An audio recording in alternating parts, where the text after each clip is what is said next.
Eamon Saifeddin, not sure how to say that. If I studied English with American teachers and some time with British teachers, and I have learned some vocabulary and their sound from both accents, could I use both accents? There is no rule in the universe that is telling you to speak a certain way. In fact, if you want to speak only a certain way and it's not how you normally speak and you try to force it, for example, if I decided to have a British accent, it would probably sound a bit forced. It would probably sound a bit fake. It might be a little bit annoying to listen to. Wouldn't sound realistic. So if you're not concerned about whether or not pronunciation sounds natural or sounds right according to a certain accent, then just say what you say. Just express yourself how you express yourself.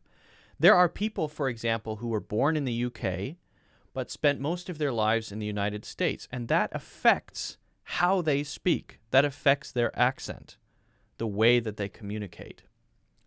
They're not trying to do anything, it's just natural. When I go to Canada and I come back from Canada, sometimes I find myself saying aboot instead of about, because that's how some Canadian people I know say about. And that's not something I'm trying to do. That's something that is kind of stuck to me.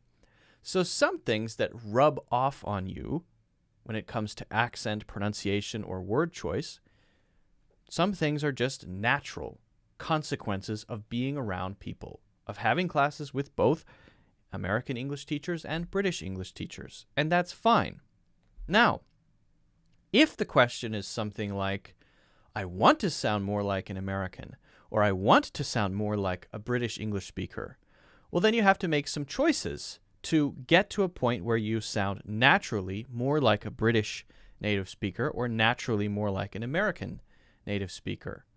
What would that be? Well, Americans, for example, we use the R sound. We tend to use the R sound slightly more, or at least stronger, than in the UK. We say whereas in the UK they might say more so.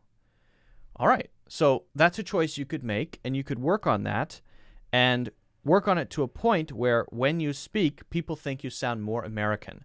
Now, they'll probably be able to tell that you're not, and I think that's okay, right? Becoming totally 100% American sounding is, I don't think, even a goal worth pursuing. But getting closer to that so that you sound more American is definitely worth pursuing, especially if it allows you to communicate more naturally with others.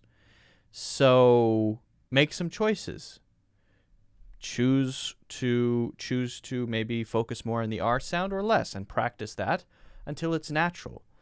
Until it's natural, because if it's not natural and it sounds forced, like you're pushing it, then it can be a bit awkward. Whenever someone tries to have a fake accent and talk with that fake accent all the time, it's so uncomfortable to listen to. Everybody can tell. It has to be a natural result of just doing that a lot and practicing it a lot. It has to be a natural thing. I had a classmate in high school who decided one day he was going to have a British accent. He spent the next year or two with a British accent, and it was so awkward, and everyone made fun of him because his British accent wasn't that good. It didn't sound natural, and everyone knew he was doing it just to be cool or different, and it wasn't cool at all. So my suggestion is move in the direction of the accent you like, surround yourself more with the accent you like, and allow that process to happen kind of organically or naturally, and don't force anything too much. You can practice, but don't force it. Right? Don't say, tomorrow I will speak with a British accent. That's a little weird.